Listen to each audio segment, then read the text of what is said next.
Hey Creep Freaks, welcome. We've got multiple stories for you today, so let's get right into it. Precedent, written and read by Ren Bryant. I loved my wife. She used to put up with so much. She's the one that pushed me to go see a doctor about my night terrors. They were happening more and more frequently, and when I started being up at 2 a.m., too shook up from my nightmare to get back to sleep, well, I knew I should see someone. In my last dream, I was walking down a dark corridor towards a small rectangular light at the other end. The corridor was covered in spikes on all sides. Hands sticking out from the walls touched me, wiping their dirty, muddy hands over my body, smearing me with infection as I walked past. And the corridor got smaller and smaller, like a funnel. I went from walking upright to being hunched over. Then I was grazing against the spikes. They were digging against me, and I felt them slowly tearing into my flesh like a cheese grater. In the spikes would go, scraping off chunks of muscle as I walked past. Then they'd be immediately replaced by another spike, this time going deeper and deeper as the room got smaller. A wound would become a gash would become exposed bone. The spikes were scraping me 100 times over as I went towards the light. But I never made it. I never made it to the light. I woke up screaming. The night before that, there was a creature in the attic waiting for me. In my dream, I was sleeping in bed when the sounds of twisted agony woke me up. This ghastly monstrosity with a rotted face and black eyes came climbing out of the ceiling. She materialized through the water stain in the attic door. With her legs and arms twisted backwards, she crawled at me like a spider. She was dripping pus, and a stench of decay came from her mouth. And she jumped on me, and I couldn't escape. But I fought and fought. And then, I don't know what happened. I woke up screaming. That's always how I woke up, a blood-curdling scream. It woke up my wife, too. She said it came out of nowhere, that I'd be breathing heavily one moment, and then it was, ah! The screaming and yelling, the stuff my wife would hear, it came out all mumbly. She said it sounded ghost-like. Inside my head, though, the screams are loud and clear. My wife, Mags, would always jolt awake. I mean, she would sit up like someone stuck a hot poker on her ass. She always thought something horrible was happening. Then she realized it was one of my night terrors and she'd get annoyed. Sometimes she'd slap me to wake me up. Sometimes she'd shake my shoulder. If she was being nice, she'd rub my chest and try to calm me down and soothe me back to sleep.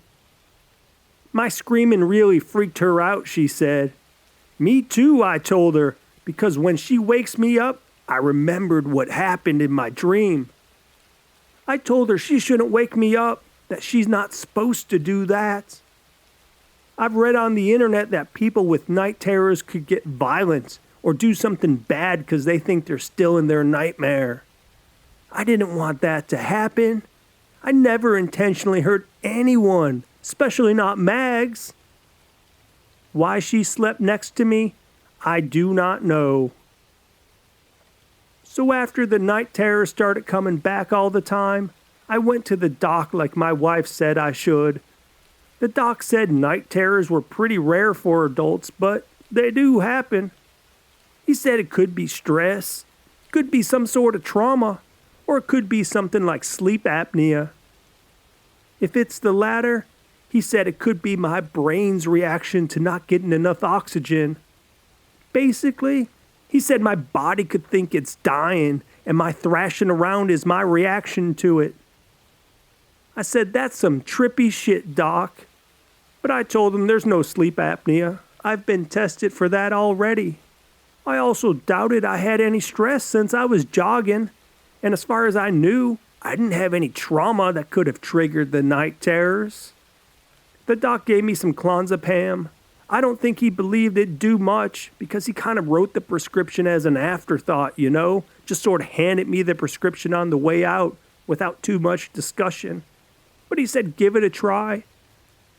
The following evening, I decided to take the clonazepam before bed, hoping it would help me escape the night terrors. As I got ready for bed, Mags looked concerned. She was tired of waking up to my blood-curdling screams, and I could see the exhaustion on her face. "Please let this work," she whispered as she wrapped her arms around me. The clonazepam didn't help. If anything, it made my night terrors worse. In the throes of a horrific dream that night, I found myself in a decrepit house. The walls covered in peely, molding wallpaper. The air was thick and suffocatingly hot. My breath caught in my throat as I stumbled through the darkness, trying to find an exit. In the gloom, I saw a figure. A grotesque figure with elongated limbs and a disfigured face. It moved with an unnatural jerking motion, as if its bones were broken and its joints misaligned. The creature's eyes were dark voids, and it fixated on me with an unrelenting stare. It lunged at me, and I tried to defend myself, using every ounce of my strength I could muster. I grappled with the monster, feeling its slick, clammy skin beneath my fingers as I fought desperately to keep it at bay. The creature's ragged breath filled my ears, drowning out my own panicked heartbeat. And then suddenly, I awoke. The remnants of the nightmare clung to me like a second skin, making it difficult to separate the dream from reality. I blinked, trying to clear my vision, and I looked around the room, trying to regain my bearings. I could still feel the phantom sensation of the creature's skin under my fingers. I turned to my wife, hoping her presence would bring me back to reality and calm my nerves. But instead of finding comfort, I was met with the sight that made my blood run cold. Mags laid lifeless beside me, her face a mask of terror, her eyes wide open and unseen. Blood stained the sheets, and I suddenly realized my hands were covered in it. I thought I was going to vomit as I realized the truth. The creature in my nightmare wasn't real. It was Mags. In the throes of my night terror, I had mistaken her for the monster and attacked her in a desperate attempt to defend myself. I had killed the love of my life, the one person who tried to help me through these night terrors, and I didn't even know I did it. As the reality of the situation settled in, I broke down, sobbing uncontrollably. I held her lifeless body, begging for forgiveness, knowing it would never come. The crushing guilt threatened to consume me, and in that moment, I knew my nightmare had become my reality. "Last call," the bartender said. "You boys having one more?" I nodded my head yes and held up my half-empty beer glass. "And that," I said, finishing my story, "was my testimony to the court. That's what they actually believed." James turned on his bar stool and cocked his head at me, disbelief etched into his features. ESPN played on a small TV in the corner behind the bar, illuminating half of his face. James was an old friend, someone who had been there for me through thick and thin, and now he was having some marital problems, the kind of stuff I used to have. I invited him out for a drink to give him some advice. "What are you saying?" James said, his voice barely above a whisper. I leaned back in my stool, a cold smile playing on my lips. "The lawyers call it precedent, James. They said I said it. What I'm telling you is use it. Blood Canvas, written in red by Ren Bryant. The rain came down in torrents, washing away the filth of the city, but not the horror that laid hidden within its underbelly. Detective Alex Carter, a man with a face that had seen one too many sleepless nights, stood just inside the dimly lit entrance at the underground art gallery. He hesitated for a moment, feeling an overwhelming urge to turn around and walk away from the nightmare that awaited him. But he couldn't. It was his job, his duty, to face the darkness. His partner, Officer Riley Thompson, a young, enthusiastic cop with a nervous energy, came up behind him, snapping a fresh pair of latex gloves onto her hand. "Jesus, Alex, I'd never seen anything like this before," she muttered, her voice cracking with a mix of fear and disgust. Alex sighed, his voice heavy with dread.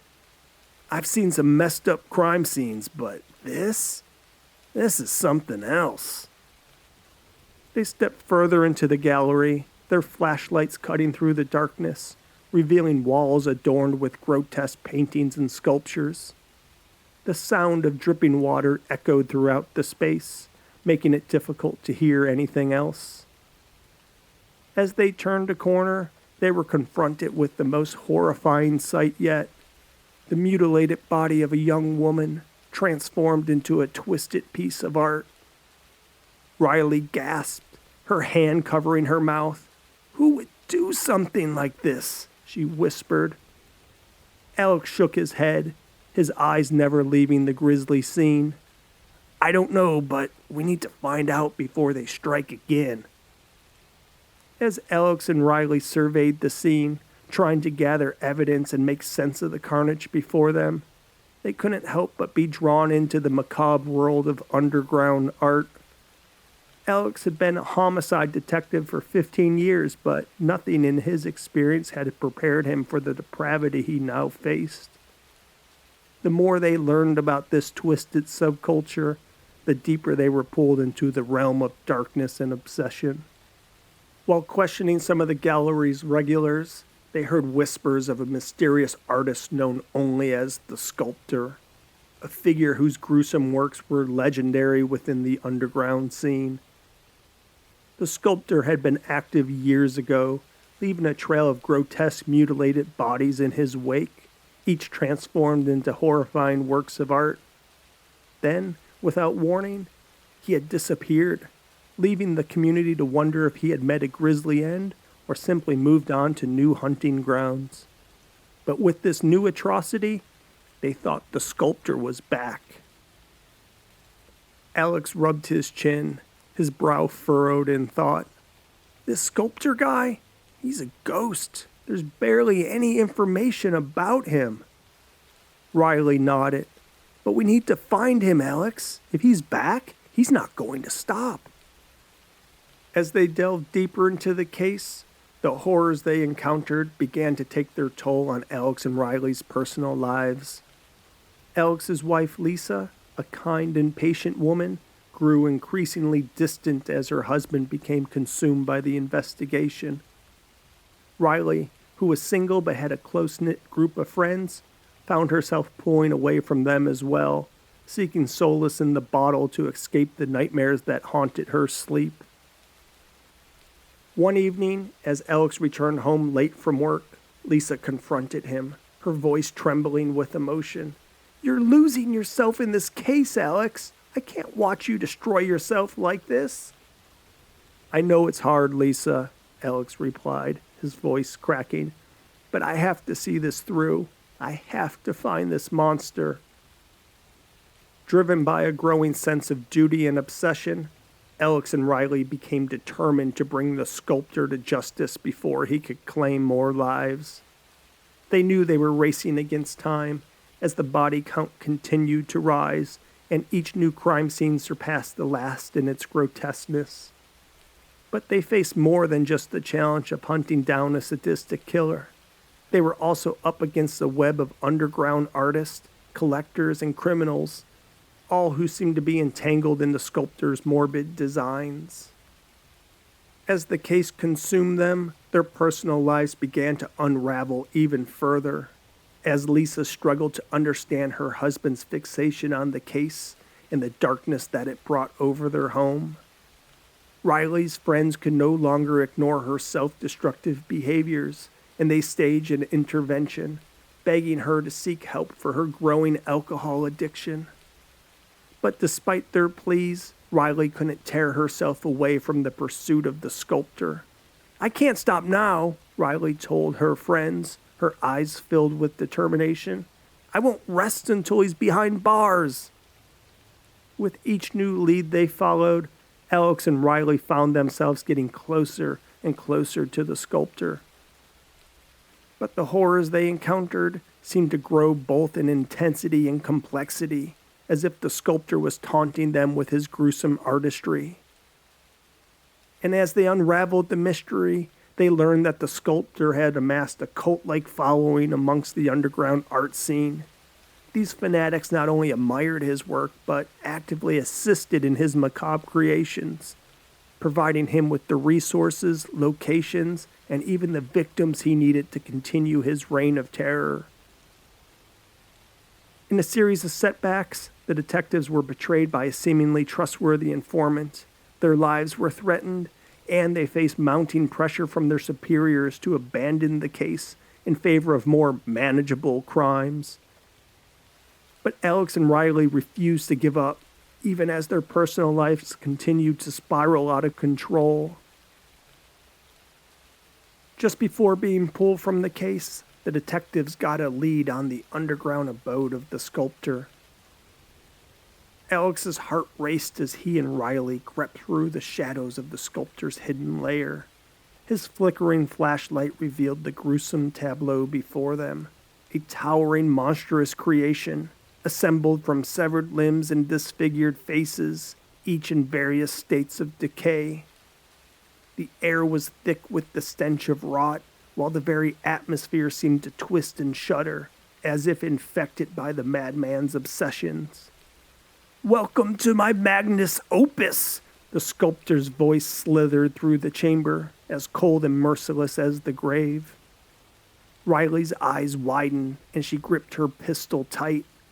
The detectives braced themselves as the sculptor's deranged followers materialized from the darkness, their faces mad with fanaticism. Chaos erupted. The lair became a cacophony of screams and the clash of metal on metal. Alex's fist connected with one of the assailant's jaws, while Riley's gun barked a desperate rhythm. The floor was slick with blood as they fought to save the remaining victims and obliterate the sculptor's perverse vision once and for all.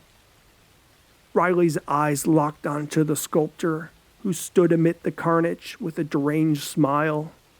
Her breath steadied as she aimed her gun, her finger caressing the trigger.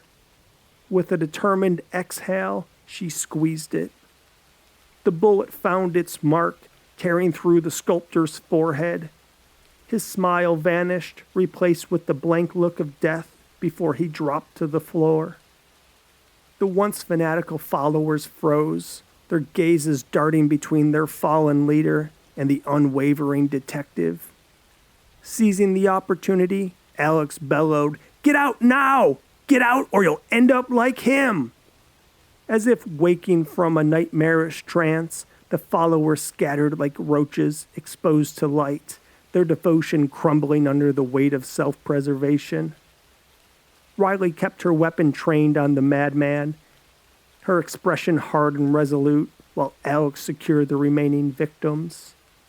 The nightmare of the sculptor's artistry was finally coming to an end. While the sculptor was no more, the journey to his demise also sent Alex and Riley to ruin. Alex's marriage to Lisa ultimately crumbled under the weight of darkness he had brought onto their lives, leaving him alone to face the wreckage of his former existence. Riley, unable to ignore her addiction any longer, checked herself into rehab, determined to confront the demons that led her down a path to self-destruction. As the dust settled, It seemed as though the nightmare was finally over, but in the shadows of the underground art scene, whispers of copycat artists and sightings of the sculptor's unfinished work persisted, hinting that the evil they had fought so hard to eradicate might never be completely vanquished. The darkness remained, lurking just out of sight, waiting for the next brave soul to step into its deadly embrace. The Audition, written and read by Ren Bryant. The first time I met her, she was crying behind the stage curtains. She was just a silhouette, her frail frame shaking with each sob. The theater, a dilapidated building on the outskirts of town, was the perfect place for our little group of misfits. The floorboards creaked and a musty scent hung in the air, as if the building itself was rotting from the inside. She told me her name was Lily, between gasps for air. As she wiped her mascara-streaked cheeks, she confessed that she was there to audition for our director, the infamous Damien Cross. "Why the tears?" I asked. Lily hesitated, then whispered, "He said I'm not enough." I looked her over. Her eyes, a piercing blue, held a vulnerability I hadn't seen in a long time. Her dark hair, which hung in loose curls, framed a pale, heart-shaped face. She was beautiful, but there was something unsettling about her, something haunting. "Welcome to the club," I said, and extended my hand. Damien Cross was a man of many faces. Some knew him as the world-renowned director, an artist, a visionary. But to us, he was a puppeteer, pulling the strings of our souls and making us dance to his sinister tunes. The truth was, we were all a little broken, a little lost, and Damien had a knack for finding and exploiting our deepest, darkest fears. We were an ensemble of lost souls, bound together by our desire to please Damien, to win his approval. It was his theater we rehearsed in, that decaying theater, where we perfected our macabre performances. There was Jack, a lanky, nervous man who had once been a talented pianist. Now he played on dismembered limbs, his fingers tapping along the bones in a grotesque symphony. There was Sophie, a former ballerina, who danced a horrifying parody of Swan Lake, blood oozing from her toes as she spun on broken glass. And then there was me, the shattered magician. I used to perform for children, bringing them laughter and wonder. But now my act involves self-mutilation, pulling out my own entrails as my nightmarish magic trick. Our rehearsals were grueling. Damien pushed us to the brink, demanding more and more from us. The pain, he said, was necessary. It was the only way to connect with our audience, to make them feel special, he said. One night, after a particularly brutal rehearsal, I found Lily huddled in the corner, her thin frame quivering. She had tried to perfect a scene in which she was to be buried alive, but Damien had deemed her performance inadequate, her fear not genuine enough. He had berated her, called her worthless, and threatened to replace her. I tried to console her, but she just stared blankly at the wall, her eyes vacant. I knew that look. It was the same one I had seen in the mirror so many times before. The night of the performance arrived and the theater was packed. The anticipation in the air was palpable as the audience eagerly awaited the dark spectacle that Damien had promised them. He had built quite the reputation for himself, and the word of his macabre shows had spread like wildfire. People came from miles around to witness the darkness that he had cultivated in us. As the curtain rose, I could see the excited faces of the crowd, hungry for the horrors they were about to witness.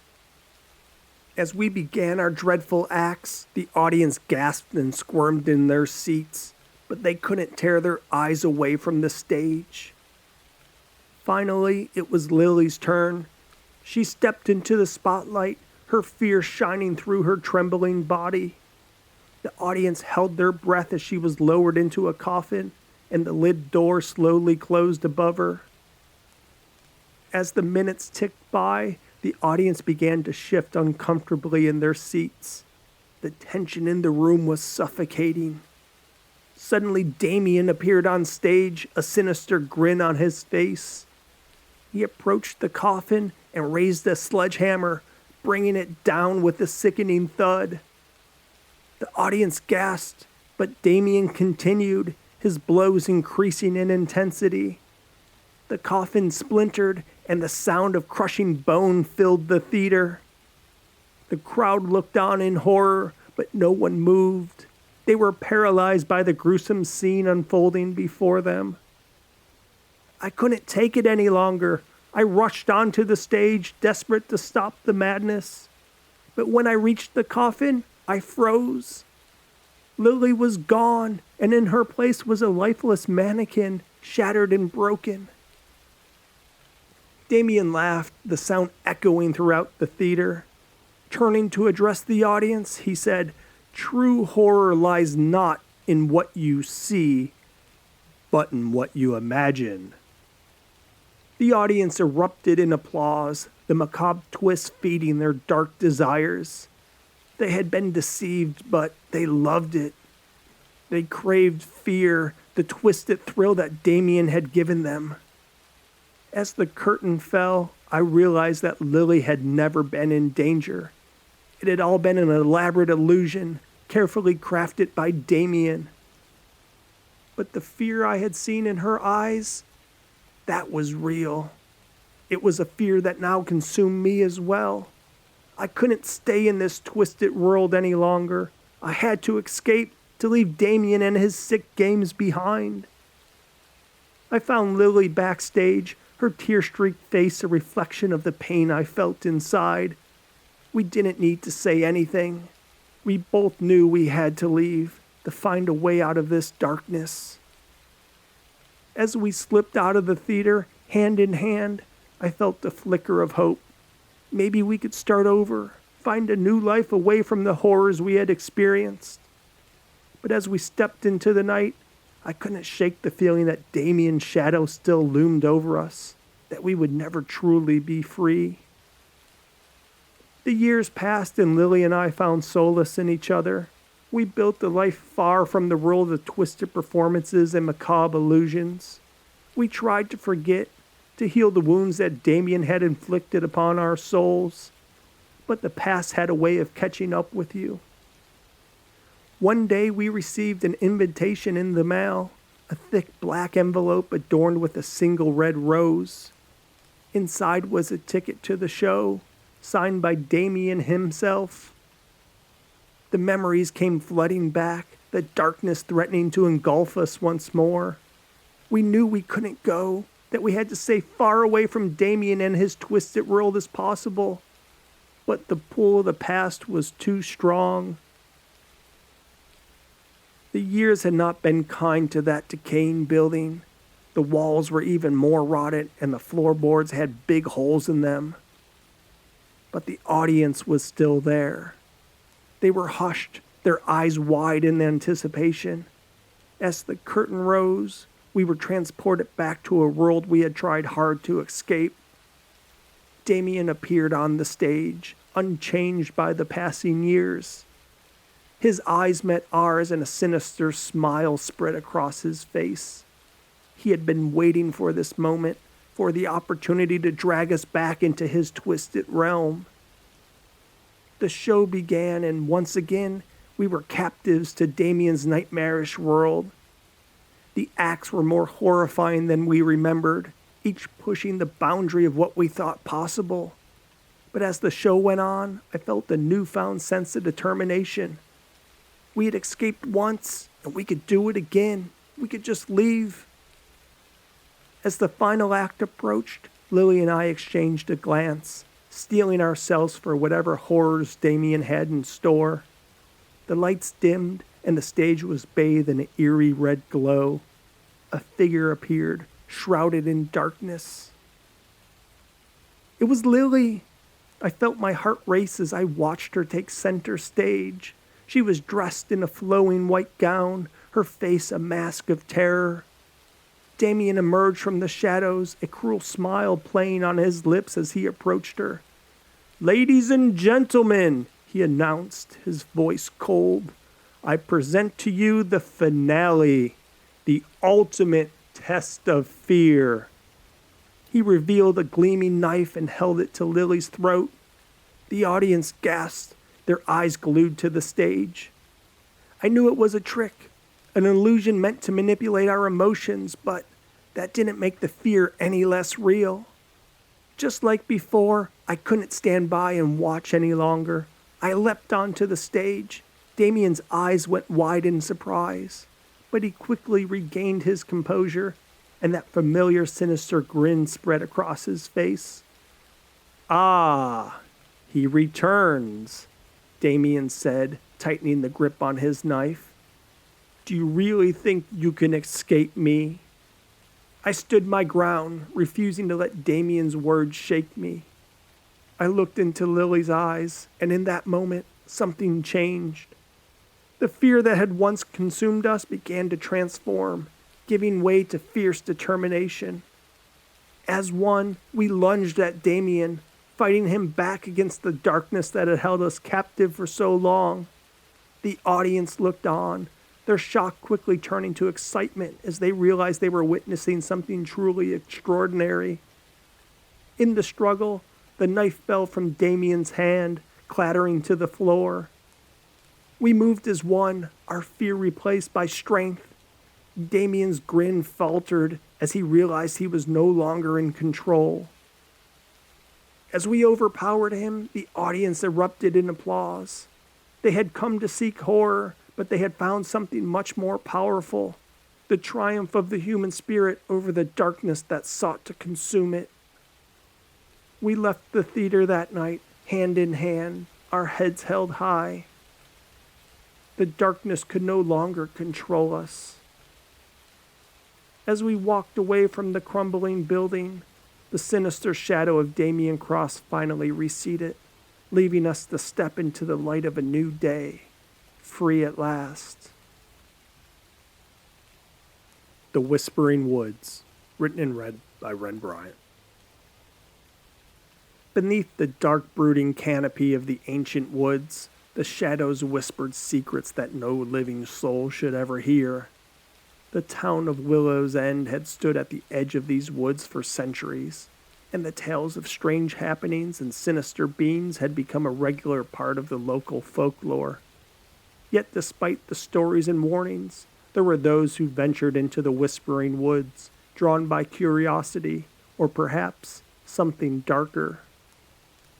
Jonathan "Johnny" Briggs was a struggling writer who had moved to Willow's End in search of inspiration. His career had hit rock bottom after his publisher dropped him, and his marriage had ended in a bitter divorce. He had hoped that the small town's mysterious past and the haunted reputation of the Whispering Woods would fuel his imagination and finally help him achieve the success he craved.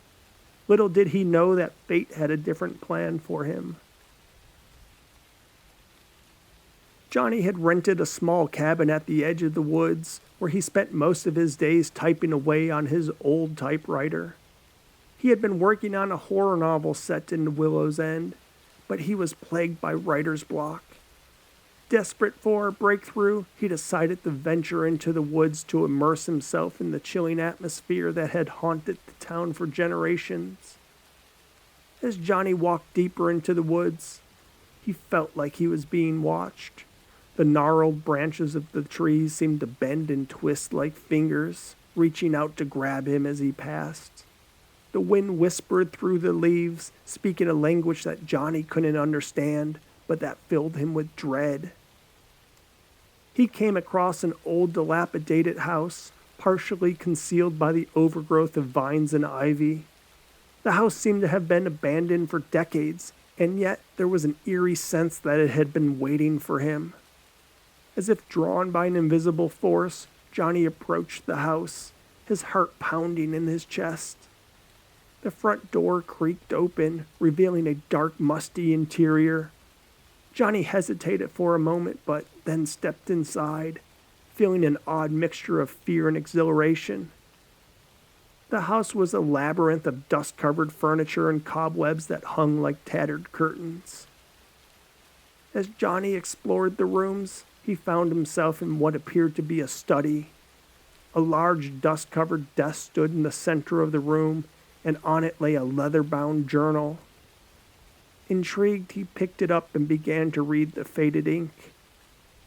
The journal belonged to a man called Arthur Crowley, who had lived in the house a century ago. Arthur had been a writer too, and his entries spoke of the struggles to create a masterpiece that would make him immortal. In his desperation, he had sought out the dark forces that haunted the Whispering Woods, believing they held the key to his success. As Johnny continued to read, he became aware of a presence in the room. He could feel a cold breath on the back of his neck, and the hair on his arms stood on end. The room grew colder, and the whispers of the woods seemed to grow louder, echoing through the house like the voices of the damned. Suddenly the pages of the journal began to turn, as if guided by an unseen hand. They stopped on a passage that detailed a ritual Arthur had performed, one that promised him the inspiration and skills to write his masterpiece. Johnny couldn't tear his eyes away from the words. The ritual required an offering, a sacrifice to the dark spirit of the woods. It called for the blood of the ones seeking their boon and something more, an object that represented the writer's soul. For Arthur, it had been a locket containing a portrait of his beloved wife, whom he had lost to a terrible illness. As Johnny read the passage, he felt a strange compulsion to complete the ritual himself. He knew it was madness, but the promise of success, of finally writing a story that would make him immortal, was too alluring to resist. And he knew what he had to offer: a tattered manuscript of his first novel, a symbol of his dreams and ambitions. That night, under the watchful gaze of trees and whispering shadows, Johnny performed the ritual. He cut his palm, letting his blood drip onto the manuscript, and offered it to the unseen spirits that lurked in the darkness. The wind howled through the woods, and the ground beneath him seemed to tremble, as if in anticipation. In the days that followed, Johnny's writer block had disappeared. The words flowed like never before, filling page after page with chilling tales that made his heart race and his blood go cold. He felt as if he were merely a vessel, the stories pouring through him as if guided by an unseen force.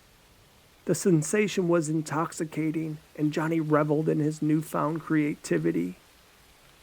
As his novel neared completion, however, Johnny began to notice strange occurrences around the cabin. Objects would move or disappear, and he often heard whispers in the night that he couldn't quite make out.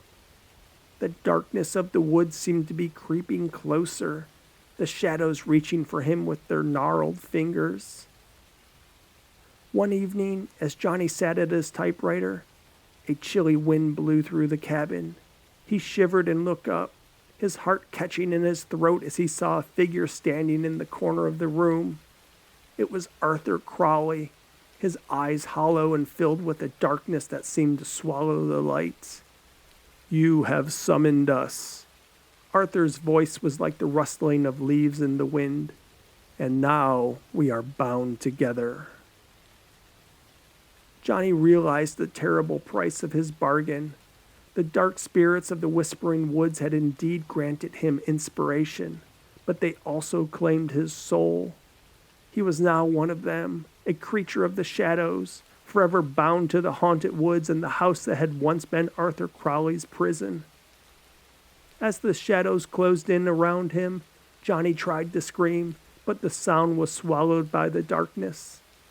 The last thing he heard was the whispers of the woods, a cacophony of voices that would haunt him for all eternity. In the town of Willow's End, the legend of the Whispering Woods continued to grow, fueled by the strange disappearance of the writer who who had dared to venture too deep into the darkness. And as the years went by, there were those who claimed they could still hear the faint echoes of Johnny's screams carried on the wind, a reminder of the terrible price paid for his moment of ambition.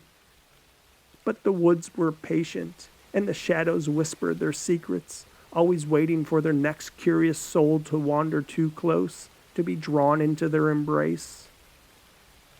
For in the whispering woods, the line between inspiration and damnation was thin and fragile as the pages of a long-forgotten journal, and no one could escape the darkness once they heard the seductive call of the whispers. In the end, the legacy of Johnny Briggs lived on, but not as he had hoped. His novel, Found in the Abandoned Cabin, became a cult classic, a chilling tale that haunted the dreams of its readers. And with each new generation, the legend of Whispering Woods grew, drawing more souls into the darkness, forever bound to the shadows that whispered their sinister secrets. Years later, another aspiring writer named Sarah discovered Johnny's novel and became obsessed with the story of the Whispering Woods. She felt a connection to Johnny and his quest for inspiration, as she herself had been struggling to find her own voice. Determined to uncover the truth behind the legend and unlock the secret of Johnny's success, Sarah journeyed to Willow's End. The townfolk, wary of the woods and the darkness they harbored, tried to dissuade her from venturing into their depths. "You don't want to go near those woods, girl," warned old Joe, the town's bartender. "Nothing good ever comes from seeking out those whispers." But Sarah, consumed by curiosity and ambition, could not be swayed.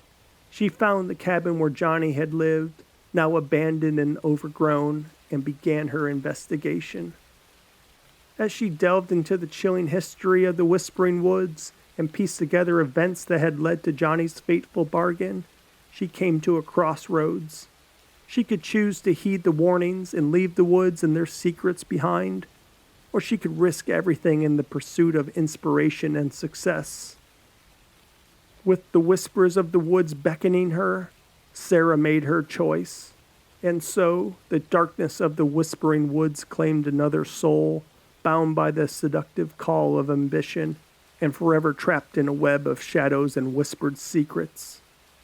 The legend of the Whispering Woods endured, growing stronger with each passing year, as more souls were drawn into the darkness. And as the whispers continued to weave their sinister tales, the thin line between inspiration and damnation blurred further, leaving only the haunted echoes of those who had dared to chase their dreams too far and paid the ultimate price.